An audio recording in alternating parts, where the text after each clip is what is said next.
Hi friends, welcome back to Read Road Rambling. Edit that in your brain with a little echo to it. I think that'd be cool. Okay, until I learn to edit. All right, today I thought we would talk about prepping for cold and flu season. Hey, I'm a mom of 9 kids.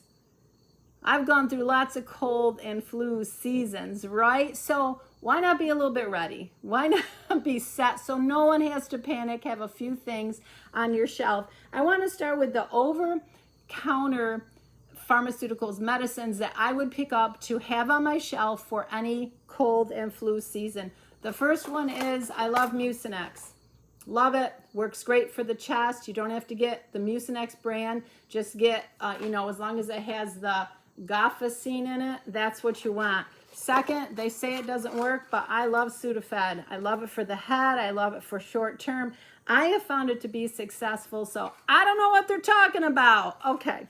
The next one I would have on hand is Tylenol for fever and for pain. It's for people that can't take Advil, because I actually prefer Advil, but I can't take it. So Tylenol is good to have on hand.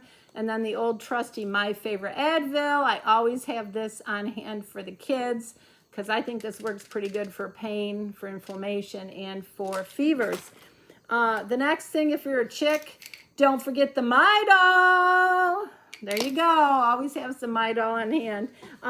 Benadryl is good. It's, antihistamine, allergies, itchy. Why not have some of that on your shelf? I give it to my dog and it helps, so FYI that. Aspirin. Aspirin is good to have on hand. Say somebody starts having heart symptoms. You want to pop them an aspirin immediately. So why not have some aspirin on hand?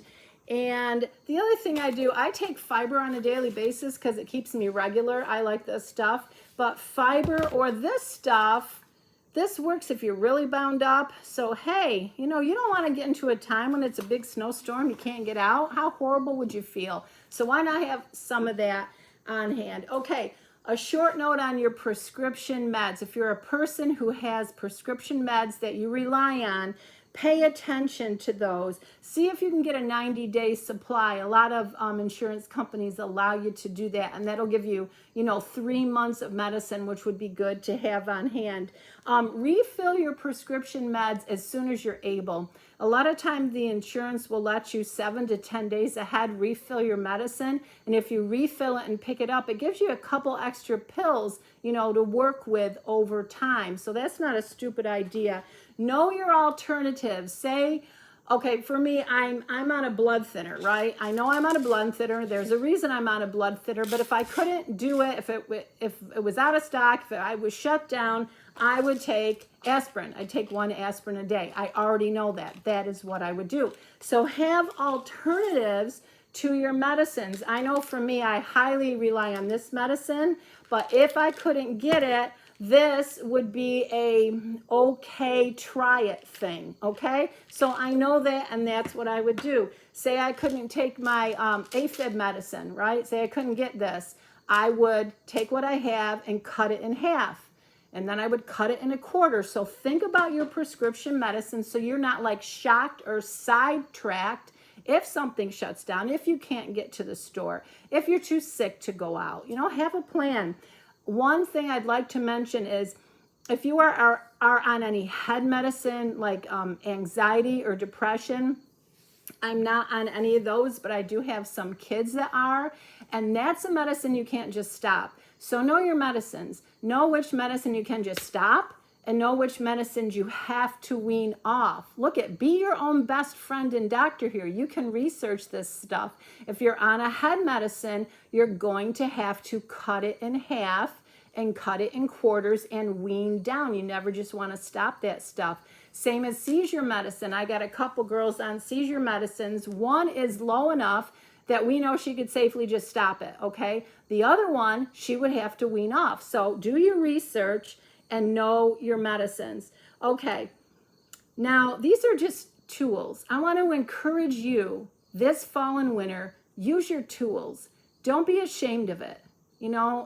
Sometimes us people are so hard on each other and we judge each other so harshly. If you need to go to the doctors, and you feel like you need to go, then go to the doctors, okay? If you need an urgent care, know where they are.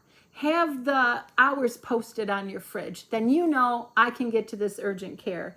Telemed is rocking. It's one of the greatest things that came out of COVID. Hey, I testified to that. Hook it up. Get your telemed system set up on your phone and your computer so you can have a conversation. There's some telemeds that doesn't even have to be your doctor. My kids have done it before. They call a certain place and talk to a doctor over the phone.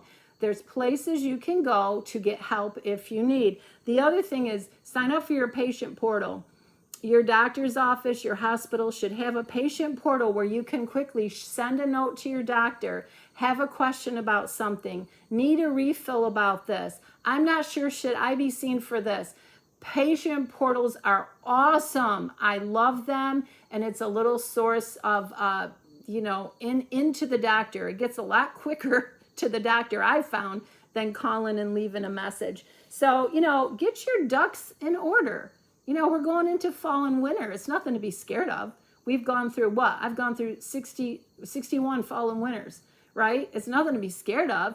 But I believe knowledge is power. And if you're thinking about this stuff ahead and you're preparing ahead, then it's going to have it on your shelf. And when your kid gets a fever, you're already going to know what to do. If you get sick with the flu, you already have a plan in motion. If you can't get to the pharmacy for whatever reason, you already have figured out an alternative or how to break things down if you needed to, right? So I'm encouraging you with that. Listen, I'm going to break this into 2 segments because this is just too good. I've only got a couple minutes left.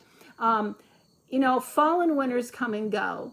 Seasons change. We look forward to the best and the worst of every season. Where I live, snow, at least in the past years, has been an issue. Blizzards are an issue. Lake effect is a big deal. So I would want to prepare for my area and what's best for me. If you're living in Florida, you're going to prepare a little bit differently. If you're living in Utah, you're going to prepare a little bit differently. So know your environment, know your situation, know your family, know your body, and get yourself in line so you can have a successful, as healthy as possible winter without a lot of extra stress, right? Preparation isn't fear. To me, at least in my mind, being prepared isn't fear.